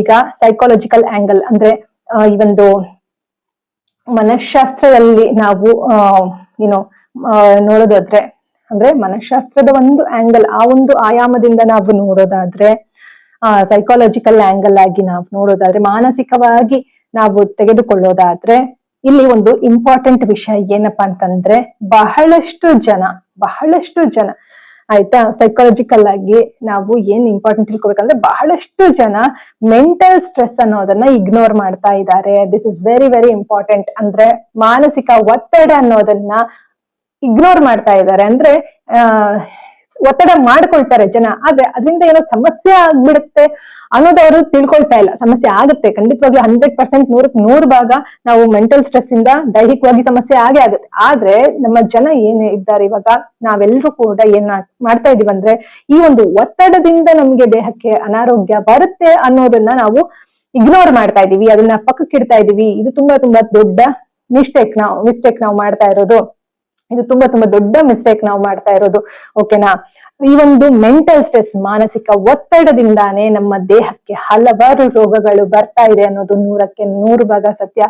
ಈಗ ಆಲ್ರೆಡಿ ನಿಮ್ಮ ಲೈಫ್ ಅಲ್ಲಿ ಸಾಕಷ್ಟು ಒತ್ತಡಗಳು ನೀವು ಫೇಸ್ ಮಾಡಿದ್ರೆ ಹಿಂದಿಂದು ನಾವು ಬದಲಾಯಿಸೋಕೆ ಆಗೋದಿಲ್ಲ ಅಲ್ವಾ. ಆದ್ರೆ ಮುಂದೆ ಹೇಗಿರ್ಬೇಕು, ನಾವು ಯಾವ ರೀತಿ ನಾವು ನಮ್ಮ ಜೀವನ ರೂಪಿಸ್ಕೊಳ್ಬೇಕು, ಯಾವ ರೀತಿ ನಮ್ಮ ದೇಹ ಆರೋಗ್ಯನ ಕಾಪಾಡ್ಕೊಳ್ಬೇಕು ಅನ್ನೋದು ಪ್ರತಿಯೊಂದು ನಮ್ ಕೈಲಿರುತ್ತೆ ಅಲ್ವಾ ಸ್ನೇಹಿತರೆ. ಸೊ ಮೆಂಟಲ್ ಸ್ಟ್ರೆಸ್, ಮಾನಸಿಕ ಒತ್ತಡವನ್ನ ಯಾವತ್ತೂ ನೀವು ಅಲ್ಲಗಳೆಯಬೇಡಿ, ಅಂದ್ರೆ ಇಗ್ನೋರ್ ಮಾಡಬೇಡಿ.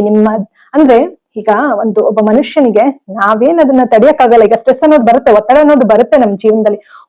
ಪ್ರತಿಯೊಬ್ಬ ವ್ಯಕ್ತಿಗೂ ಪ್ರತಿಯೊಂದು ಆತ್ಮ ಅನ್ನೋದು ಇರುತ್ತೆ. ಪ್ರತಿಯೊಂದು ಆತ್ಮನೂ ಒಂದು ಕರ್ಮಾನುಸಾರವಾಗಿ ನಾವು ಕೆಲವೊಂದು ಜೀವನದಲ್ಲಿ ಕೆಲವೊಂದು ಏಳು ಬೀಳುಗಳನ್ನ ನೋಡ್ಬೇಕಾಗತ್ತೆ ಅಲ್ವಾ. ಪ್ರತಿಯೊಬ್ಬರ ಜರ್ನಿ, ಪ್ರತಿಯೊಬ್ಬರ ಪಯಣ ಜರ್ನಿ ಕೂಡ ಡಿಫ್ರೆಂಟ್ ಆಗಿರುತ್ತೆ ಜೀವನದಲ್ಲಿ ಅಲ್ವಾ. ಆದರೆ ನಾನು ಏನ್ ಹೇಳಕ್ ಹೊರಟೆ ಅಂದ್ರೆ, ಈ ಮೆಂಟಲ್ ಸ್ಟ್ರೆಸ್ ಅನ್ನೋದು ಅದಾಗದೆ ಬರುತ್ತೆ. ಮಾನಸಿಕ ಒತ್ತಡ ಅನ್ನೋದು ನಾವೇನು ಬಾರಪ್ಪ ಅಂತ ಹೇಳಿ ಕರೆಯೋದಿಲ್ಲ, ಅದಾಗದೆ ಬರುತ್ತೆ. ಆದ್ರೆ ಅದನ್ನ ನೀವು ಯಾವ ರೀತಿ ನಿಭಾಯಿಸ್ಬೇಕು ಅನ್ನೋದು ನಿಮ್ ಕೈಲಿರುತ್ತೆ ಅಲ್ವಾ. ಅದನ್ನ ನೀವು ಇಗ್ನೋರ್ ಮಾಡಬೇಡಿ, ಅದ್ರ ಕಡೆ ಗಮನ ಕೊಡಿ. ಈಗ ಆ ಒಂದು ಮೆಂಟಲ್ ಸ್ಟ್ರೆಸ್ ಬರ್ತಾ ಇದೆ ಅಂದ್ಬಿಟ್ಟು ನಾವು ಅದನ್ನ ಇಗ್ನೋರ್ ಮಾಡ್ಬಿಟ್ಟು ಬೇರೆ ಏನೋ ಕೆಲಸ ಮಾಡಕ್ ಹೋಗ್ತೀವಿ. ಯಾವಾಗ ಏನಾಗುತ್ತೆ, ಆ ಒಂದು ಸ್ಟ್ರೆಸ್ ಅನ್ನೋದು ಸಬ್ ಕಾನ್ಶಿಯಸ್ ಒಳಗಡೆ ಹೋಗಿ ದೇಹಕ್ಕೆ ಹೋಗಿ ಅದು ದೇಹದ ಅಂಗಾಂಗಗಳ ಮೇಲೆ ಎಫೆಕ್ಟ್ ಮಾಡುತ್ತೆ. ಹಾಗಾಗಿ ನಿಮ್ಗೇನೋ ಒಂದು ಸ್ಟ್ರೆಸ್ ಬರ್ತಾ ಇದೆ, ಯಾವ್ದೋ ಒಂದು ಎಷ್ಟೋ ವಿಚಾರಗಳು ನಿಮ್ ಜೀವನದಲ್ಲಿ ಇರುತ್ತೆ ಅಲ್ವಾ. ಯಾವ್ದೋ ಒಂದು ವಿಚಾರದಿಂದ ತುಂಬಾ ಸ್ಟ್ರೆಸ್ ಬರ್ತಿದೆ ಅಂದ್ರೆ, ಆ ಸ್ಟ್ರೆಸ್ ಜೊತೆ ಕೂತ್ಕೊಂಡು ಫೀಲ್ ಮಾಡಿ ಅದನ್ನ ರಿಲೀಸ್ ಮಾಡ್ಬೇಕು. ಈಗ ಸ್ಟ್ರೆಸ್, ನನ್ಗೆ ಅದ್ ತಲೆನೋವಪ್ಪ, ಅದ್ರ ಬಗ್ಗೆ ಯೋಚನೆ ಮಾಡಲ್ಲ ನಾನು, ಆ ವಿಷಯದ ಬಗ್ಗೆ ನಾನು ಯೋಚನೆ ಮಾಡಲ್ಲ ಅಂತ ಹೇಳಿ ಬೇರೆ ಕೆಲಸ ಮಾಡಕ್ ಹೋದ್ರೆ ಏನಾಗುತ್ತೆ, ಈ ಸ್ಟ್ರೆಸ್ ಅನ್ನೋದು ನಮ್ಮ ಕಣಗಳಿಗೆ ಹೋಗಿ ಮುಂದಕ್ಕೆ ತುಂಬಾನೇ ತೊಂದರೆ ಮಾಡುತ್ತೆ. ಹಾಗಾಗಿ ಏನ್ ಮಾಡ್ಬೇಕು ನಾವು, ಆ ನೋವನ್ನ ಅನ್ನೋದ್ರ ಜೊತೆ ಕೂತು ಅದನ್ನ ನಾವು ಸಾರ್ಟ್ ಔಟ್ ಮಾಡ್ಕೊಳ್ಬೇಕು, ಓಕೆನಾ. ಅದನ್ನ ರಿಲೀಸ್ ಮಾಡ್ಬೇಕು. ನಮ್ಮ ನೋವು ಜೊತೆ ನಾವೇ ಕುತ್ಕೊಳ್ಬೇಕು, ಬೇರೆ ಯಾರು ಬಂದು ಏನೋ ಸರಿ ಮಾಡೋದಕ್ಕೆ ಆಗೋದಿಲ್ಲ. ನಮ್ಮ ಜೀವನದಲ್ಲಿ ನಮ್ಮ ನೋವನ್ನ ನಾವೇ ಅನುಭವಿಸಿ ಅದರಿಂದ ಬಲಿಷ್ಠರಾಗ್ಬೇಕು ಅಲ್ವಾ. ಹಾಗಾಗಿ ಯಾವತ್ತು ಇಗ್ನೋರ್ ಮಾಡ್ಬೇಡಿ. ಅಂದ್ರೆ ಇವಾಗ ಒಂದು ದಿನ ಅಂತ ತಗೊಂಡ್ರೆ, ಬೆಳಿಗ್ಗೆ ಎದ್ದೇಳ್ತೀರಿ, ನಿಮ್ಗೆ ಸಾಕಷ್ಟು 108 ಕೆಲಸಗಳಿರುತ್ತೆ, 108 ಜವಾಬ್ದಾರಿಗಳಿರುತ್ತೆ, ನೋವಿರುತ್ತೆ, ಜೊತೆಗೆ ಇನ್ನು ಯೋಚನೆ ಆಗ್ತಾ ಇರುತ್ತೆ. ಇವಾಗ ನಿಮ್ ದೇಹದ ಬಗ್ಗೆನೂ ಯೋಚನೆ ಆಗ್ತಿರುತ್ತೆ, ನನ್ಗೆ ಈ ತರ ಆಗ್ತಾ ಇದೆ ಅನ್ನೋದು ಯೋಚನೆ ಇರುತ್ತೆ. ಆತರ ಟೈಮ್ ಅಲ್ಲಿ ನೀವು ದೇಹದ ಕಡೆ ಗಮನ ಕೊಡ್ದಿರಾ ಮತ್ತೇನೋ ಬೇರೆ ಕೆಲಸ ಮಾಡಕ್ ಹೋದ್ರೆ ಅಲ್ಲಿ ಪ್ರಾಬ್ಲಮ್ ಆಗುತ್ತೆ. ಸಮಾಧಾನದಿಂದ ಇರಿ. ನಾವ್ ಏನೇ ಎಷ್ಟೇ ಏನೇ ಏನು ಅನ್ಕೊಂಡ್ರು ಕೂಡ ನಾವ್ ಏನನ್ನೋ ಬದಲಾಯಿಸ್ಬಿಡೋದಕ್ಕಾಗಲ್ಲ. ಪ್ರಪಂಚದಲ್ಲಿ ಏನ್ ನಡೀತಿದೆ ಅದನ್ನ ಬದಲಾಯಿಸೋದಕ್ಕಾಗಲ್ಲ ಅಲ್ವಾ. ಪ್ರಪಂಚ ನಡೀತಾನೆ ಇರುತ್ತೆ, ನಾವಿರ್ಲಿ ಇಲ್ದೇ ಇರ್ಲಿ ಪ್ರಪಂಚ ಅನ್ನೋದು ಸಾಗ್ತಾನೆ ಇರುತ್ತೆ ಅಲ್ವಾ. ಹಾಗಾಗಿ ನಾವು ಏನನ್ನು ಕಂಟ್ರೋಲ್ ಮಾಡೋಕ್ಕಾಗಲ್ಲ, ಜಗತ್ತಲ್ಲಿ ಯಾರನ್ನು ಕಂಟ್ರೋಲ್ ಮಾಡೋಕ್ಕಾಗಲ್ಲ, ಏನ್ ನಡೀತಾ ಇದೆ ಅದನ್ನ ಕಂಟ್ರೋಲ್ ಮಾಡೋಕ್ಕಾಗಲ್ಲ. ಆದರೆ ನಮ್ಮ ಆಲೋಚನೆಗಳನ್ನ ಕಂಟ್ರೋಲ್ ಮಾಡ್ಕೋಬಹುದು. ನಮ್ಮ ಒಂದು ಏನು ನಿರ್ಧಾರಗಳು ನಮ್ ಜೊತೆಗೆ ನಾವು ಇವಾಗ ಪಾಸ್ಟ್ ಇಸ್ ಪಾಸ್ಟ್, ನಾವು ಹಳೇದೇನು ಬದಲಾಯಿಸಕ್ಕಾಗಲ್ಲ. ಆದ್ರೆ ಇವಾಗ ಏನ್ ಮಾಡ್ತೀವಿ, ಇವತ್ತು ನಾವು ಹೇಗೆ ದಿನವನ್ನ ನಾವು ರೂಪಿಸ್ಕೊಳ್ತೀವಿ, ಹೇಗೆ ಏನೇನ್ ಚಟುವಟಿಕೆಗಳು ಮಾಡ್ತೀವಿ, ನನಗೆ ಎಷ್ಟು ಸೆಲ್ಫ್ ಕೇರ್ ಮಾಡ್ಕೊಳ್ತೀನಿ, ನನ್ನ ಬಗ್ಗೆ ನಾನು ಗಮನ ಕೊಡ್ತೀನಿ, ನನ್ನ ಒಂದು ಆರೋಗ್ಯದ ಬಗ್ಗೆ ಹೇಗೆ ಗಮನ ಕೊಡ್ತೀನಿ, ಅದನ್ನ ಹೇಗೆ ಪಾಲಿಸ್ತೀನಿ ಅನ್ನೋದು ತುಂಬಾ ಮುಖ್ಯ. ಅದ್ರ ಕಡೆ ಗಮನ ಕೊಡ್ಬೇಕು, ಇಗ್ನೋರ್ ಮಾಡಬಾರ್ದು. ಓಕೆನಾ. ಕಂಟಿನ್ಯೂಸ್ ಆಗಿ ಸ್ಟ್ರೆಸ್ ಮಾಡ್ಕೊಳ್ಳೋದ್ರಿಂದ ಕೂಡ ಬ್ಲಡ್ ಶುಗರ್ ಇಂಬ್ಯಾಲೆನ್ಸ್ ಆಗುತ್ತೆ. ಡಯಾಬಿಟಿಸ್, ಮಧುಮೇಹ ಅನ್ನೋದು ಕಂಟಿನ್ಯೂಸ್ ನಾವು ಸ್ಟ್ರೆಸ್ ಮಾಡ್ಕೊಂಡು ಅದ್ರ ಬಗ್ಗೆನೇ ಯೋಚನೆ ಮಾಡ್ತಾ ಕೂತ್ಕೊಂಡ್ರೆ ತೊಂದರೆ ಆಗುತ್ತೆ. ಹಾಗಂತ ನಾನು ಹೇಳ್ದಾಗೆ ಇವಾಗ ಸ್ಟ್ರೆಸ್ ಬರ್ತಿದೆ ಅಂದ್ರೆ ಅದ್ರ ಬಗ್ಗೆ ಯೋಚನೆ ಮಾಡಿ ರಿಲೀಸ್ ಮಾಡ್ಬೇಕು ನಿಜ. ಹಾಗಂತ ಹೇಳಿ ಒಂದೇ ವಿಚಾರದ ಬಗ್ಗೆ ಯೋಚನೆ ಮಾಡ್ತಾ ಕುತ್ಕೊಳ್ಳೋದನ್ನು ತಪ್ಪಾಗುತ್ತೆ. ಅದರಿಂದ ನಾವು ಅರಿವು ಮೂಡಿಸ್ಕೊಂಡು ನೆಕ್ಸ್ಟ್ ಏನ್ ಮಾಡ್ಬೇಕು ಅನ್ನೋದನ್ನ ಯೋಚನೆ ಮಾಡಿ ಅದಕ್ಕೆ ತಕ್ಕನಾದಂತಹ ನಿರ್ಧಾರಗಳನ್ನ ತಗೊಂಡು ಕಾರ್ಯಗತವಾಗಿ ನಡ್ಕೊಳ್ಬೇಕಾಗುತ್ತೆ ಅಲ್ವಾ. ಹೀಗಾಗಿ ಹೆಲ್ತ್ ಅನ್ನೋದು ಮೈಂಡ್, ಬಾಡಿ, ಸೋಲ್ ಹೀಲಿಂಗ್ ಇಷ್ಟು ಕೂಡ ಒಳಗೊಂಡಿದೆ. ಈ ಆರೋಗ್ಯ ಅನ್ನೋದು ದೇಹ, ಮನಸ್ಸು, ಆತ್ಮ ಮೂರನ್ನು ಕೂಡ ಒಳಗೊಂಡಿರುತ್ತೆ. ಓಕೆನಾ. ಮೈಂಡ್, ಬಾಡಿ, ಲೈಫ್ ಸ್ಟೈಲ್ ಎಲ್ಲವೂ ಕೂಡ ಇಂಪಾರ್ಟೆಂಟ್. ಓಕೆನಾ. ಸೊ ಹೋಪ್ಫುಲಿ ನಿಮ್ಗೆ ಈ ಒಂದು ವಿಡಿಯೋ ಹೆಲ್ಪ್ ಆಯ್ತು ಅಂತ ಅನ್ಕೊಳ್ತೀನಿ. ಓಕೆನಾ. ಡಯಾಬಿಟಿಸ್ ಅಂತ ಅಂದ್ರೆ ಲೈಫ್ ಮುಗ್ದೇ ಹೋಯ್ತು ಅಂತ ಅನ್ಕೊಳ್ಳೋದು ಬೇಡ, ಅದು ಸರಿನೂ ಅಲ್ಲ. ಆತರ ಅನ್ಕೊಳ್ಳೋದು ಸರಿ ಅಲ್ಲ.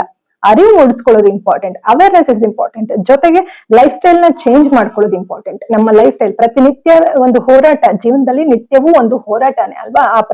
ಆ ದಿನ ಆ ಪ್ರತಿನಿತ್ಯವನ್ನ ಹೇಗೆ ನಾವು ಗೆಲ್ಲೋದು ಅಂತಂದ್ರೆ ಏನು, ನಮ್ಮ ಕಡೆ ನಾವು ಗಮನ ಕೊಡೋದು, ನಮ್ಮ ಆರೋಗ್ಯದ ಕಡೆ ಗಮನ ಕೊಡೋದು, ನಾವು ಮಾಡ್ತಾ ಇರುವ ಕೆಲಸಗಳ ಕಡೆನೂ ಗಮನ ಕೊಡೋದು, ಜೊತೆಗೆ ನಮ್ಮ ಆರೋಗ್ಯದ ಕಡೆ ಗಮನ ಕೊಡೋದು. ನಮ್ಮ ಬಗ್ಗೆ ನಾವು ಕೇರ್ ಮಾಡಿದ್ರೆ ನಮ್ಮ ಪ್ರೀತಿ ಪಾತ್ರರು ಕೂಡ ನೆಮ್ಮದಿಯಿಂದ ಇರ್ತಾರೆ, ಆರೋಗ್ಯವಾಗಿ ಇರ್ತಾರೆ ಅಲ್ವಾ. ಹಾಗಾಗಿ ಲೈಫ್ ಸ್ಟೈಲ್ ಚೇಂಜ್ ಮಾಡ್ಕೊಳ್ಳೋದು ಇಂಪಾರ್ಟೆಂಟ್. ಜೊತೆಗೆ ಫುಡ್ ಹ್ಯಾಬಿಟ್ಸ್ ನಾವು ಆಲೋಚನೆ ಮಾಡಿ ನಾವೊಂದು ಟಾರ್ಗೆಟ್ ಇಟ್ಕೊಳ್ಳೋಣ. ನಾನು ಇವಾಗ ಇಷ್ಟೆಲ್ಲ ಪ್ಯಾಕೆಟ್ ಫುಡ್ಸ್ ಯೂಸ್ ಮಾಡ್ತಾ ಇದೀನಿ, ನೆಕ್ಸ್ಟ್ ಇನ್ನೊಂದು ತಿಂಗಳಲ್ಲಿ ಒಂದಿಷ್ಟು ಕಮ್ಮಿ ಮಾಡ್ತೀನಿ ಅಂತ ಹಂತವಾಗಿ ನಾವು ಕಮ್ಮಿ ಮಾಡ್ಕೊಳ್ತಾ ಬರ್ಬೇಕು. ಓಕೆನಾ. ಒಂದೇ ಸತಿ ಬಿಡಿ ಅಂತ ಹೇಳಲ್ಲ, ಹಂತವಾಗಿ ಕಮ್ಮಿ ಮಾಡ್ಕೊಳ್ತಾ ಬರ್ಬೇಕು. ನಾನು ಹೇಳ್ತೀನಿ ಇನ್ನ ಫುಡ್ ಹ್ಯಾಬಿಟ್ಸ್ ಬಗ್ಗೆ ನಾನು ಒಂದೊಂದು ವಿಡಿಯೋಸ್ ಮಾಡ್ತಾ ಹೋಗ್ತೀನಿ, ನಿಮ್ಗೆ ಡೀಟೇಲ್ ಆಗಿ ತಿಳಿಸ್ಕೊಡ್ತೀನಿ. ಯಾವ ರೀತಿ ಪ್ರಿಕಾಷನ್ಸ್ ತಗೊಳ್ಬೇಕು, ಯಾವ ರೀತಿ ಚೇಂಜಸ್ ಮಾಡ್ಕೊಳ್ಬೇಕು ಎವ್ರಿ ಡೇ ಲೈಫ್ ಅಲ್ಲಿ ಅನ್ನೋದನ್ನ ಡೀಟೇಲ್ ಆಗಿ ತಿಳಿಸ್ಕೊಡ್ತೀನಿ ಸ್ನೇಹಿತರೆ. ಇದ್ರ ಜೊತೆಗೆ ಫಿಸಿಕಲ್ ಆಕ್ಟಿವಿಟಿ, ಬಾಡಿ ಮೂವ್ಮೆಂಟ್ ಮಾಡುವಂತದ್ದು, ಊಟ ಮಾಡಿದ ಕೂಡಲೇ ಒಂದು 15 ನಿಮಿಷ ಕಂಪಲ್ಸರಿ ವಾಕ್ ಮಾಡುವಂತದ್ದು ಆಗಿರ್ಬೋದಾ. ಆಯ್ತಾ. ಊಟ ಮಾಡಿದ ಕೂಡಲೇ ಒಂದ್ 5 ನಿಮಿಷ ಕೂತ್ಕೊಳ್ಳಿ, ರಿಲ್ಯಾಕ್ಸ್ ಮಾಡಿ. ತಕ್ಷಣ ತಿಂದ ತಕ್ಷಣ ಓಡಾಡ್ಬೇಕು ಫಾಸ್ಟ್ ಆಗಿ ಅಂತ ಏನೂ ಅಲ್ಲ. ತಿಂದಾದ್ಮೇಲೆ, ಊಟ ಆದ್ಮೇಲೆ ಆರಾಮಾಗಿ ಒಂದ್ 5 ನಿಮಿಷ ಅಟ್ಲೀಸ್ಟ್ 5-6 ನಿಮಿಷ ರಿಲ್ಯಾಕ್ಸ್ ಮಾಡ್ಬಿಟ್ಟು ನಂತರ ಒಂದು 15 ನಿಮಿಷ ಓಡಾಡಿ ಕಂಪಲ್ಸರಿ. ಅವಾಗ ಏನಾಗುತ್ತೆ, ನಾವು ತಿಂದ ಆಹಾರ ನಮ್ಮ ದೇಹದ ಕಣಗಳಿಗೆ ತಲುಪೋದಕ್ಕೆ ಸಹಾಯ ಆಗುತ್ತೆ. ಓಕೆನಾ. ಇದು ಜಸ್ಟ್ ಕೆಲವೊಂದು ವಿಷಯಗಳು ಹೇಳಿದೀನಿ, ನಿಮ್ಗೆ ಡೀಟೇಲ್ ಆಗಿ ತಿಳಿಸ್ಕೊಡ್ತೀನಿ ಆಯ್ತಾ ಮುಂಬರುವ ವಿಡಿಯೋನಲ್ಲಿ. ಓಕೆನಾ. ಇದಾದ್ಮೇಲೆ ನೆಕ್ಸ್ಟ್ ವಿಡಿಯೋ ಏನಿರುತ್ತೆ ಅಂತಂದ್ರೆ, ಈಗ ನಾವು ಈ ವಿಡಿಯೋನಲ್ಲಿ ಡಯಾಬಿಟಿಸ್ ಅಂದ್ರೆ ಏನು ಅನ್ನೋದನ್ನ ಮುಖ್ಯ ವಿಷಯವನ್ನ ತಿಳ್ಕೊಂಡ್ವಿ ಅಲ್ವಾ. ಮುಂಬರುವ ವಿಡಿಯೋನಲ್ಲಿ ಡಯಾಬಿಟಿಸ್ ನಲ್ಲಿ ಯಾವ ವಿಧ ಇದೆ ಅನ್ನೋದನ್ನ ತಿಳ್ಕೊಳ್ಳೋಣ. 2 ಮುಖ್ಯ ವಿಧಗಳು ಇದೆ, ಅದ್ರ ಬಗ್ಗೆ ತಿಳ್ಕೊಳ್ಳೋಣ. ಈಗ ಆಲ್ರೆಡಿ ಈ ವಿಡಿಯೋನಲ್ಲಿ ನಾನು ನಿಮ್ಗೆ ಸೂಕ್ಷ್ಮವಾಗಿ ತಿಳಿಸ್ಕೊಟ್ಟಿದ್ದೀನಿ. ಅದ್ರ ಬಗ್ಗೆ ಇನ್ ಡೀಟೇಲ್ ಆಗಿ 2 ವಿಧಗಳು ಯಾವ್ಯಾವ ರೀತಿ ಇರುತ್ತೆ. ಇವಾಗ ಎಕ್ಸಾಂಪಲ್ ನಾನು ನಿಮ್ಗೆ ಕೊಟ್ಟೆ ಅಲ್ವಾ, 2 ವ್ಯಕ್ತಿ ಇರ್ತಾರೆ ಈ ತರ ಅಂತ ಒಂದು ಎಕ್ಸಾಂಪಲ್ ಕೊಟ್ಟೆ ಅಲ್ವಾ. ಆ ಒಂದು ವಿಷಯದ ಬಗ್ಗೆ ಇನ್ ಡೆಪ್ತ್ ಆಗಿ 2 ವಿಧಗಳ ಬಗ್ಗೆ ತಿಳ್ಕೊಳ್ತಾ ಹೋಗೋಣ. ಟೈಪ್ 1 ಡಯಾಬಿಟಿಸ್, ಟೈಪ್ 2 ಡಯಾಬಿಟಿಸ್ ಅಂದ್ರೆ ಏನು ಅನ್ನೋದನ್ನ ಮುಂದಿನ ವಿಡಿಯೋನಲ್ಲಿ ತಿಳ್ಕೊಳ್ಳೋಣ ಸ್ನೇಹಿತರೆ. ಇದು ನಿಮ್ಗೆ ತುಂಬಾ ಇಂಪಾರ್ಟೆಂಟ್ ಟಾಪಿಕ್. ಇದು ತಿಳ್ಕೊಂಡ್ರೆ ನಿಮ್ಗೆ ಈ ಒಂದು ಡಯಾಬಿಟಿಸ್ ಅನ್ನೋ ಟಾಪಿಕ್ ನ ಕ್ಲಿಯರ್ ಆಗಿ ಅರ್ಥ ಮಾಡ್ಕೊಳ್ಳೋದಕ್ಕೆ ಇನ್ನೂ ಸುಲಭ ಆಗ್ಬಿಡುತ್ತೆ. ಓಕೆನಾ. ಸೊ ಈ ವಿಡಿಯೋ ನಿಮ್ಗೆ ತುಂಬಾ ಯೂಸ್ಫುಲ್ ಆಯ್ತು ಅಂತ ಭಾವಿಸ್ತೀನಿ.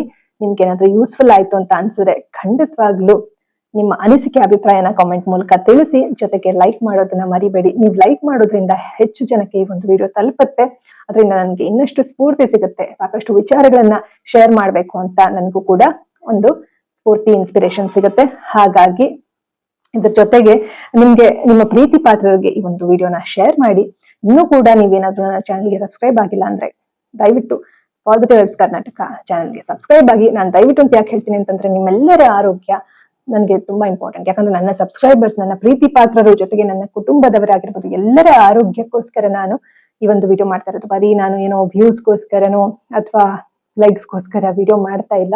ಪ್ರತಿಯೊಬ್ಬರ ಆರೋಗ್ಯ ಕೂಡ ನನಗೆ very very important. As a counselling psychologist I deeply have concern about everyone's health, ಓಕೆನಾ, mental health and physical health, ಓಕೆನಾ. ಹಾಗಾಗಿ including my loved ones, okay, ನನ್ನ ಪ್ರೀತಿ ಪಾತ್ರರ ಆಗಿರ್ಬೋದು, ಯಾರೇ ಆಗಿರ್ಬೋದು, ಇವಾಗ ನನ್ನ ಸಬ್ಸ್ಕ್ರೈಬರ್ಸ್ ಕೂಡ ನನ್ನ ಫ್ಯಾಮಿಲಿ, ನೀವೆಲ್ಲರೂ ನನ್ನ ಫ್ಯಾಮಿಲಿ ಇದ್ದ ಹಾಗೆ, ಓಕೆನಾ. ಸೊ ತಪ್ಪದೆ ನೆಕ್ಸ್ಟ್ ವಿಡಿಯೋ ಚೆಕ್ ಮಾಡಿ. ಟೈಪ್ 1 ಡಯಾಬಿಟಿಸ್, ಟೈಪ್ 2 ಡಯಾಬಿಟಿಸ್ ಬಗ್ಗೆ ಇರುತ್ತೆ. ಸೊ ಇದಾಗಿತ್ತು ಸ್ನೇಹಿತರೆ ಇವತ್ತಿನ ವಿಡಿಯೋ. ನಿಮ್ಮ ಹೆಲ್ತ್ ಜರ್ನಿ ಬಗ್ಗೆ ಕೂಡ ಕಮೆಂಟ್ ನಲ್ಲಿ ತಿಳಿಸಿ. ನಿಮ್ಮ ದೇಹದ ಸ್ಥಿತಿ ಯಾವ ರೀತಿ ಇದೆ, ನಿಮ್ಮ ಒಂದು ಆರೋಗ್ಯದ ಸ್ಥಿತಿ ಯಾವ ರೀತಿ ಇದೆ ಅನ್ನೋದನ್ನ ಕಾಮೆಂಟ್ ಮೂಲಕ ತಿಳಿಸಿ. ಖಂಡಿತವಾಗ್ಲೂ ಅದ್ರ ಬಗ್ಗೆ ಕೂಡ ನಾನು ವಿಡಿಯೋಸ್ ಮಾಡ್ತೀನಿ. ಶೇರ್ ಮಾಡಿ ನಿಮ್ಮ ಒಂದು ಅನಿಸಿಕೆ ಅಭಿಪ್ರಾಯನ ತಪ್ಪದೆ. ಮತ್ತೆ ಮುಂದಿನ ವಿಡಿಯೋನಲ್ಲಿ ಒಳ್ಳೆಯ ವಿಚಾರದೊಂದಿಗೆ, ಒಳ್ಳೆಯ ಹೆಲ್ತ್ ಅವೇರ್ನೆಸ್ ಒಂದಿಗೆ ನಿಮ್ಮ ಮುಂದೆ ಬರ್ತೀನಿ, ಓಕೆನಾ. ಅಲ್ಲಿವರೆಗೂ think positive, be an optimist, life is beautiful and make the most of it. Awareness is the beginning of your healing journey. ಎಲ್ಲರಿಗೂ ಶುಭವಾಗಲಿ. ಧನ್ಯವಾದಗಳು.